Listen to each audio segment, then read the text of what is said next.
عقیدہ نمبر 6، صحابہ کرام رضی اللہ عنہم اجمعین کا اجماع معصوم ہے، یعنی جب صحابہ کرام کسی مسئلے پر اکٹھے ہو جائیں ان کی رائے نبوت کی رائے کی طرح معصوم ہے، اس کے انکار کی کوئی گنجائش نہیں۔ صحابی فرد واحد کی رائے سے اختلاف کر لیں تو گنجائش نکلے، لیکن جب کسی مسئلے پر جمع ہو جائیں پھر ان سے اختلاف کرنا ایک کفر تک پہنچا دیتا ہے۔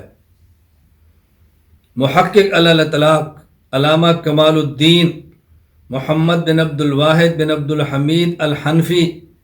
المعروف ابن الحمام رحمہ اللہ تعالی، وفات 861 ہجری، فتح القدیر ابن الحمام فصل فی الدعوہ والاختلاف والتصرف فی کے اندر فرماتے ہیں، وقد تقرر فی علم الاصول ان اجماع الامت سیما اجماع الصحابت دلیل قطعی یکفر جاحدہ، یہ بات طے شدہ ہے کہ صحابہ کرام کا اجماع دلیل قطعی ہے جس کا انکار کرنے والا مسلمان نہیں رہتا، اس کے منکر کو مسلمان نہیں سمجھا جا سکتا۔